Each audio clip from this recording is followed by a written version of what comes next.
video where I track the motion. The purpose of this lab is to demonstrate the motion of the spring mass system with the mass oscillating in an arc.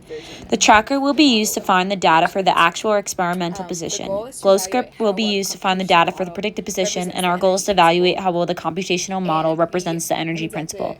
The system's total energy should remain at a constant zero, demonstrating how the energy principle is true with the spring mass system. And here we see the principles demonstrated: Newton's second law, energy principle, and the updated formulas, and the definition of the energy principle that is used here in this lab. Energy is the sum of work done by surroundings and thermal energy exchanged with the surroundings. So this here, changing E equals W plus Q.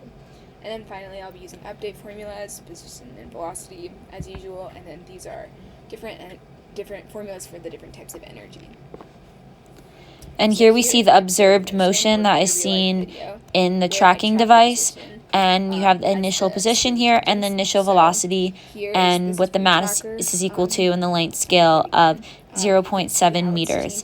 And the graph that is shown also shows that oscillatory motion that is expected with the spring mass system, where the total energy is zero because it is a bounded system.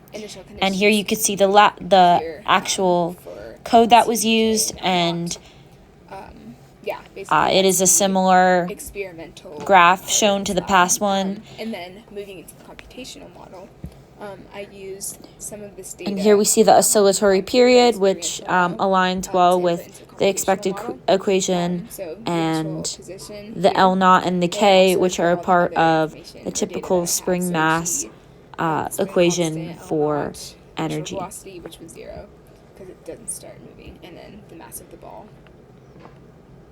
And then here we see more of the computational model that was used on GlowScript, as well as the more formulated graph, which is very accurate and really shows the oscillatory motion that is present in the energy of a spring. And net force is the sum of those two. And I have to use the position update velocity, the position and velocity update formulas to apply the momentum principle. And then I'll have to calculate all of those changes in energy down here. So, yeah, and then again I have to recompute all of these energies over here.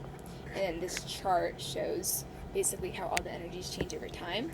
So that there's kinetic energy, gravitational energy, and spring energy, and then also change in energy. And here you also just see the different amplitudes as well. And then here you can see the combination, the comparison that is seen between the computational model and the observed models, and how they differ.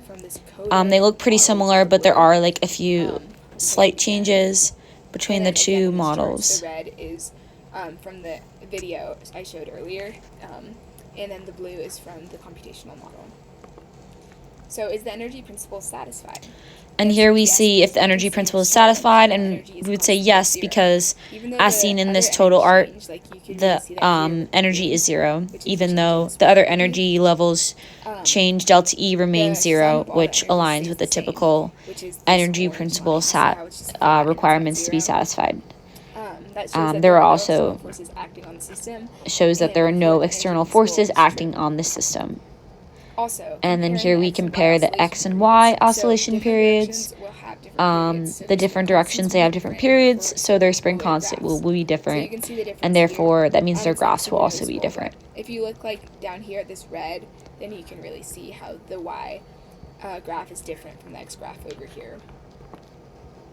Some possible errors: this model doesn't exactly reflect the reality in a system, because the system is not closed. That's why there's kind of a difference. And some other errors as well. And here we just see a review of the comparison as well again, and some more running into the possible errors, which could also be human error.